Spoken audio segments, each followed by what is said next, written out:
DMTV Info, votre chaîne d'information en temps réel. La politique, la santé, le sport, les faits de société, la musique, les rumeurs et bien plus encore. Vous découvrirez cela dans notre chaîne DMTV Info.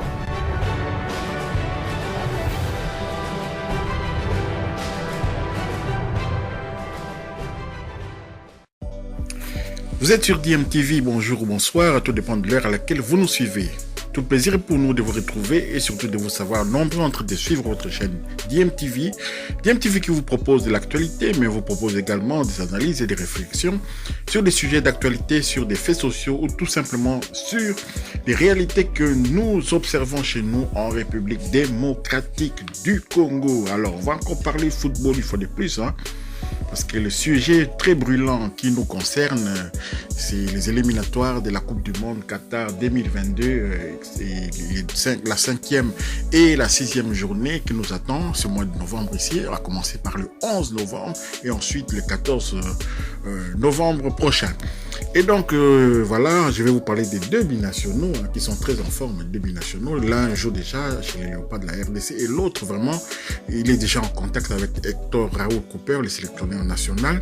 Il s'agit de Simon Banza, du Famalicão au Portugal. Donc, on va parler de lui et de Nesquens Kebano. Voilà. Commençons par Nesquens Kebano. On jouait la 17e journée à la Championship et pour un match qui opposait Peterborough et Fulham. Et donc, on s'est dirigé tout doucement vers une victoire, enfin un match nul, parce que les scores étaient des 0 buts partout, jusqu'à à peu près à la 74e minute, voilà, à la 74e minute. Et notre Nesquens Kebano national, international, Nesquens Kebano qui est toujours de bonne humeur, quelqu'un qui est toujours zen, c'est pas quelqu'un qui fait la tête, quand il doit venir en équipe nationale, il vient toujours de bon cœur, il a toujours rendu de bons services malgré certaines mauvaises langues. Nesquens Kebano est en forme. Il était titulaire, il a joué il a joué l'intégralité de ce match. Et donc, Nesquens Kebano, à la 74e minute, a fixé deux défenseurs, comme vous pouvez voir sur les photos. Il a fixé deux défenseurs et ensuite, il a accéléré comme il en a l'habitude et a déposé les ballons. Alors, il a déposé les ballons sur la tête de Mitroglou. Mitroglou qui marquait son 20e but pour cette occasion. Un ballon déposé sur la tête, c'est ce que nous demandons, qu'on dépose la balle sur la tête de notre avançant, comme Bakamo avait déposé le ballon sur la tête de Dieu merci Mbokani contre le Bénin à Cotonou. Voilà ce que nous cherchons. Que des centres puissent venir comme ça. Il fixe deux joueurs. Regardez bien la photo. Il a fixé les deux joueurs qui étaient là, qui s'attendaient à ce qu'ils puissent passer entre les deux au centre. Et puis lui, il a choisi l'extérieur. Il a centré du pied gauche. Il a déposé le ballon. Il n'a pas centré. Il a déposé ce ballon sur la tête de Mitrovic pour ces buts qui vraiment a fait le bonheur de cette formation, qui revient à la deuxième place au classement. Je vais vous mettre le classement directement. Vous pouvez voir les 10 premières places du classement parce qu'on s'intéresse pas aux autres. On met les 10 premières places. On va permettre quand même à notre compatriote Beni Kafobe, avec son club de Millwall, de figurer aussi dans notre tableau. Ça fait toujours du bien. Et donc voilà, Nesquens Kebano, grâce à son action, grâce à ses buts de Mitroglou, Fulham se retrouve à la deuxième place du classement. Ce qui est une très bonne chose pour notre compatriote qui devrait vraiment, dans toute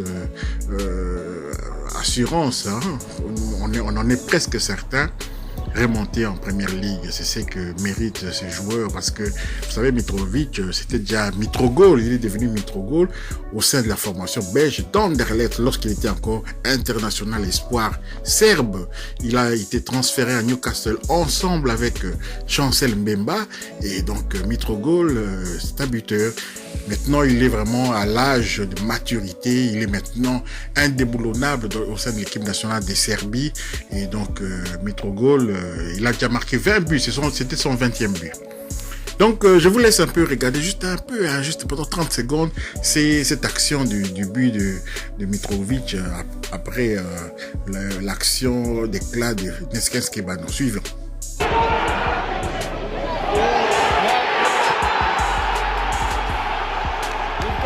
Spinach, lad.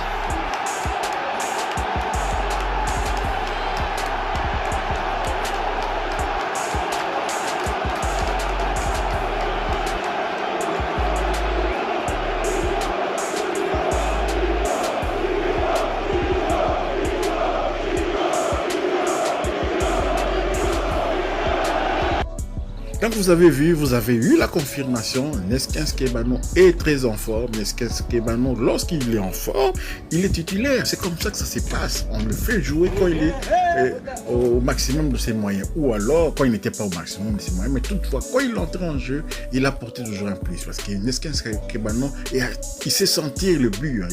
Il est attiré par le but. Et surtout, Neskens Kebano, souvenez-vous, c'est un bon tireur de coups francs. Hein. Et souvenez-vous du coup franc qu'il avait déposé également, parce que lui il dépose, il ne centre pas, il dépose. Il avait déposé le ballon sur la tête de Joël Kimois qui c'était à la CAN 2015 et qui nous avait permis de prendre le devant, de dépasser les Congo-Brazza au score. Hein. C'était pour le 3e but. Ensuite, Mbokani était venu ponctuer ce travail de plus belle manière, encore sur une passe de Kebano, nom de Dieu. C'était encore une passe de Neskens Kebano et Mbokani avait pris les dessus sur Bissiki avant de battre les pauvres gardiens Mafombi. Donc les RDC avaient gagné par 4-2. Alors voilà, donc Neskens Kebano qui est en forme, c'est une bonne nouvelle. Neskens Kebano peut jouer sur les côtés, c'est une bonne nouvelle. Neskens Kebano peut jouer comme deuxième attaquant. Donc tout est possible, on peut l'utiliser dans n'importe quel compartiment du jeu offensif des léopards de la RDC. Hein. Soyez rassurés, on va faire quelque chose en Tanzanie. Il faut d'abord avoir la foi au lieu de continuer à critiquer, réclamer les joueurs, les locaux, les pots et tout. Nous avons Kebano et c'est un joueur discipliné, un joueur qui ne gaspille pas des actions. C'est un joueur qui sait conclure lorsqu'il faut conclure. Certains joueurs que nous réclamons souvent sont brouillons, hein, et plein d'occasions manquées, plein d'actions inutiles, des chevauchées fantastiques comme le fait souvent Moukoko Amale. Pour quel résultat? Pour peu de centres, aucun centre, nom de Dieu, aucun centre de Ngonda, vous voyez.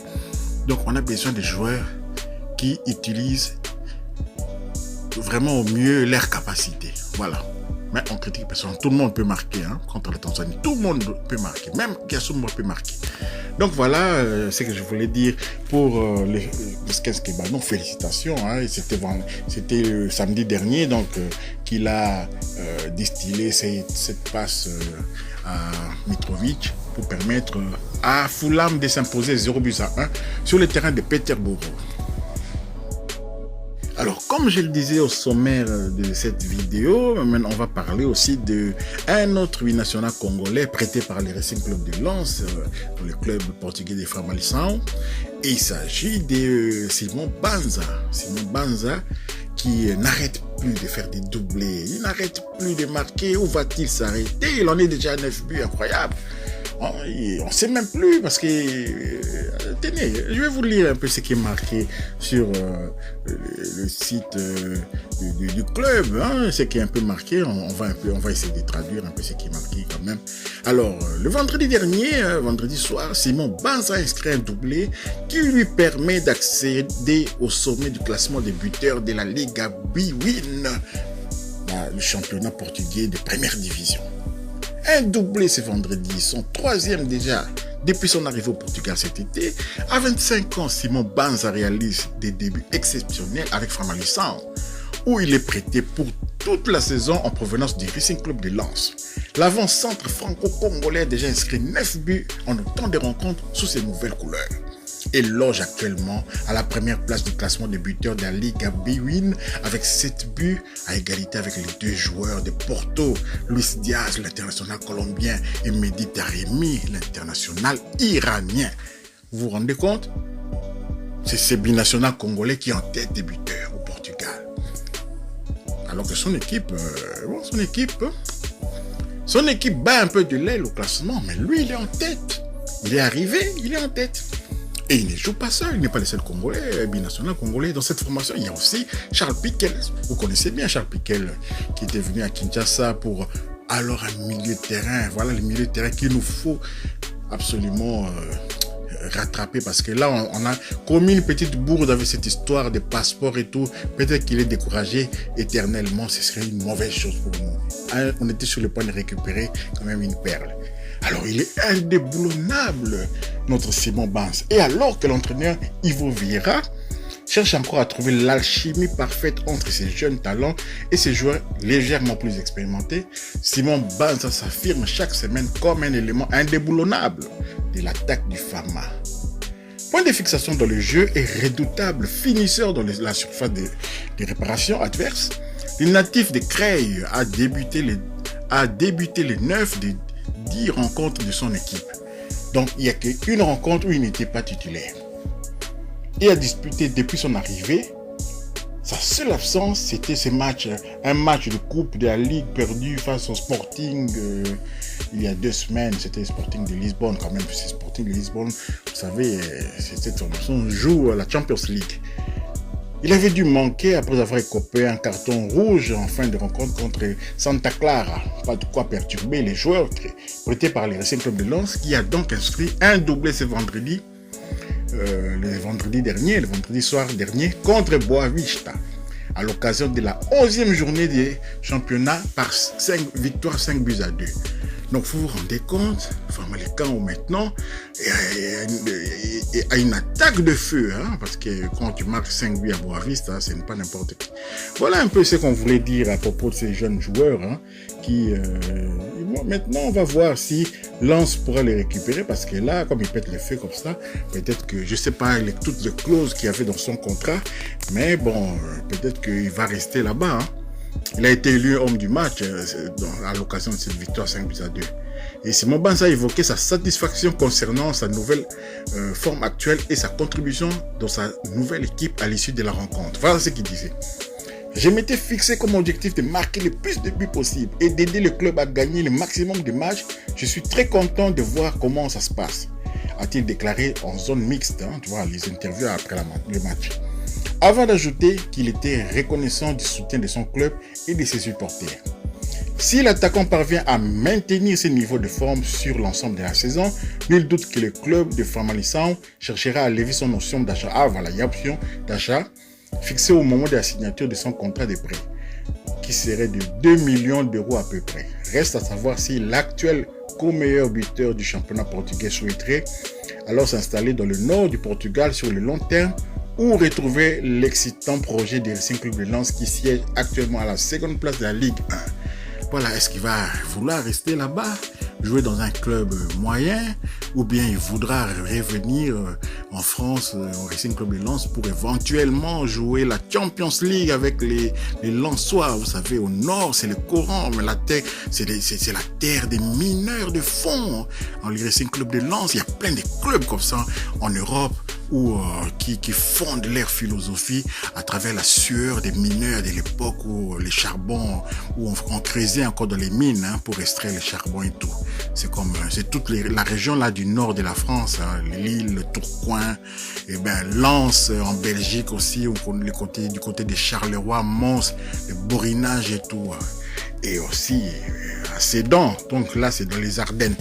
Donc voilà, c'est une bonne réflexion pour lui. Il va faire un choix entre revenir en France ou mais 2 millions c'est pas beaucoup, hein, c'est pas beaucoup pour un club vraiment, pour un joueur, pour la Championship même, hein, pour la Premier League en anglais, 2 millions. Il se ferait très vite shipper par un club qui peut déposer 2 millions comme ça au mois de janvier. Donc voilà, il est parti quoi. C'est à lui de voir. Merci en tout cas d'avoir suivi cette analyse. On vous a proposé aujourd'hui Neskens Kebano, très en forme, et évidemment aussi Simon Banza qui nous intéresse au plus haut point parce que Hector Raoul Cooper, comme vous avez pu le lire dans un sujet précédent qu'on avait fait, les quotidiens Abola, les quotidiens portugais, avaient publié que Hector Raoul Cooper suivait de très près, les prestations de Simon Banza dans l'éventualité de les récupérer pour les Léopards de la RDC. Va-t-il accepter ce projet-là également? Wait and see. Merci d'avoir suivi ce numéro et si vous avez aimé, partagez, likez, abonnez-vous et activez la petite cloche de notification afin de ne plus manquer les futures vidéos que nous allons mettre en ligne. DMTV vous remercie et vous dit au revoir.